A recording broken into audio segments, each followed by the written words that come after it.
وقد قال الله تبارك وتعالى في كتابه الحكيم فأقم وجهك للدين حنيفا فطرة الله التي فطر الناس عليها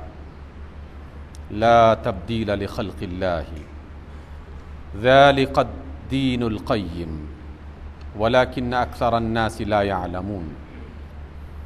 منيبين إليه واتقوه وأقيموا الصلاة ولا تكونوا من المشركين من الذين فرقوا دينهم وكانوا شيعا كل حزب بما لديهم فرحون وإذا مس الناس ضر دعوا ربهم منيبين إليه ثم إذا أذاقهم منه رحمة إذا فريق منهم بربهم يشركون ليكفروا بما آتيناهم فتمتعوا فسوف تعلمون صدق اللہ مولانا العظیم۔ سامعین محترم، سورہ روم کی چند آیات میں نے آپ کے سامنے تلاوت کی ہیں۔ رب ذوالجلال نے ان آیات سے پہلے اسی سورہ روم میں اپنی قدرتوں کا، اپنی بادشاہت کا اور اپنے اختیارات کا ذکر کیا ہے، اور ہماری زندگی سے متعلق بہت ساری نشانیاں بتا کے ہمیں غور کرنے پر آمادہ کیا کہ تم دیکھو کہ تمہاری تخلیق، زمین آسمان کی تخلیق، تمہارے زبانوں اور رنگوں کا اختلاف، تمہارا دن اور رات کے وقت سونا، مختلف قسم کے جابز اور کام کرنا، اور آسمان پر بجلی کا چمکنا اور اس کا آسمان سے بارش اتارنا، بارش سے مردہ زمین کو زندہ کر دینا، اور آسمان اور زمین کا پورا نظام ایک سلیقے کے ساتھ مسلسل چلتے رہنا، اس طرح کی بہت ساری باتیں بیان کرتے ہوئے اللہ رب العزت نے اپنی قدرت، اپنی بادشاہت، اپنے سلطنت اور اختیارات کا ذکر کیا، اور ان سب کا ذکر کرنے کے بعد پھر وہ بنیادی تعلیم ہمیں دی کہ جن کی وجہ سے اللہ رب العزت یہ سب باتیں ہمیں بتا رہے ہیں، اور وہ بنیادی تعلیم یہ ہے کہ فَأَقِمْ وَجْهَكَ لِلدِّينِ حَنِيفًا، اللہ رب العزت نے تمہارے لیے جو راستہ پسند کر لیا ہے زندگی گزارنے کا، جو دین پسند کر لیا ہے، اس دین کو اور اس راستے کو اختیار کر لو اور اس میں یکسو ہو جاؤ۔ اللہ کا اختیار کردہ دین، اللہ کا بنایا ہوا راستہ، اس کو جب تم نے منتخب کر لیا ہے اللہ تعالیٰ کی مرضی کے مطابق،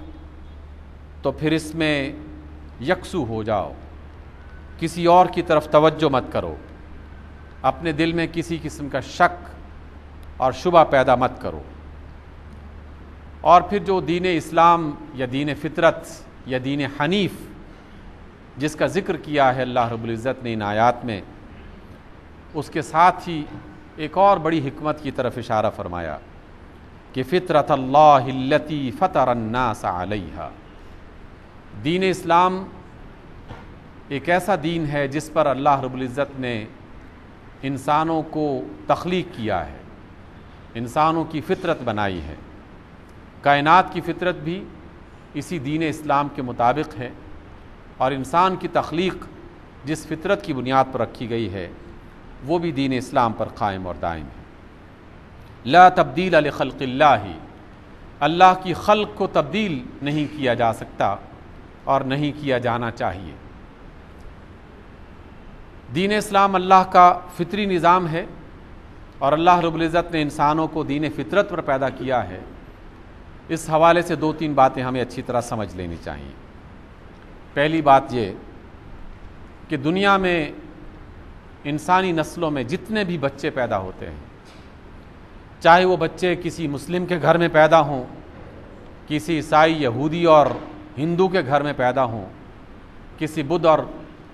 ملحد کے گھر میں پیدا ہوں، وہ سارے کے سارے بچے مسلم ہوتے ہیں۔ رسول اللہ صلی اللہ علیہ وسلم کے کہنے کے مطابق کہ ہر بچہ فطرت اسلام پر پیدا کیا جاتا ہے، اور ہر اعتبار سے فطرت اسلام پر پیدا کیا جاتا ہے، اپنی جسمانی ساخت کے اعتبار سے، اپنی ذہنی صلاحیتوں کے اعتبار سے، اور اپنے دل کی کیفیات کے اعتبار سے، اپنی پسند اور ناپسند کے اعتبار سے، اپنے مزاجوں کے اعتبار سے، وہ سب کے سب دین اسلام یعنی دین فطرت کے مطابق اللہ رب العزت کی طرف سے دنیا میں پیدا کیے جاتے ہیں، بنائے جاتے ہیں۔ اس وجہ سے دنیا میں کوئی بھی بچہ ایسا نہیں ہے جس کے بارے میں ہمیں یہ کہا گیا ہو کہ یہ کافر بچہ ہے اور یہ مسلم بچہ ہے، اس لیے کہ بچہ جب تک بچہ ہے، جب تک شعور کی اس پختہ منزل کو نہیں پہنچ جاتا، اس پر نہ کوئی حد لگتی ہے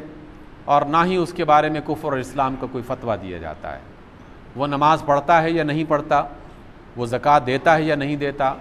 اللہ کے احکام کی پابندی کرتا ہے کہ نہیں کرتا، اس کے بارے میں کچھ سوال نہیں کیا جاتا۔ مزاج کے اعتبار سے بھی دنیا کے سارے بچے ایک ہی جیسا مزاج رکھتے ہیں،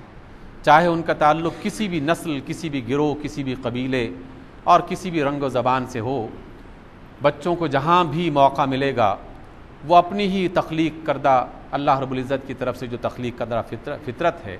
اس کے مطابق رہیں گے، اس کے مطابق بیہیو کریں گے، اس کے مطابق کھیلیں گے۔ اور اسی وجہ سے کہا جاتا ہے کہ بچے جھوٹ نہیں بولتے، بچے فریب نہیں دیتے، بچے ظلم نہیں کرتے، بچے اپنے دلوں میں کینہ اور حسد نہیں رکھتے، بچے اپنے دل میں خرابی نہیں رکھتے، اس لیے کہ اللہ رب العزت نے انہیں پاک صاف بنایا ہوتا ہے، فطرت اسلام پر ان کی تخلیق ہوتی ہے۔ رسول محترم علیہ السلام فرماتے ہیں کہ پھر ان کے والدین ہیں کہ جو ان بچوں کو یہودی، عیسائی، مجوسی، مسلم بناتے ہیں۔ گویا کہ اس ماحول کی طرف رسول اللہ صلی اللہ علیہ وسلم نے اشارہ فرما دیا کہ جو ماحول انسان خود بناتا ہے، اور جس ماحول کو بنانے کی بنیاد پر ان سے پوچھ گچھ ہوگی، ان سے سوال کیا جائے گا، ان کا احتساب ہوگا کہ تم نے فطرت اسلام کو کیوں بگاڑ کے رکھ دیا، اپنی اور اپنے بچوں کو کیوں صحیح راستے سے ہٹا کے رکھ دیا۔ اس وجہ سے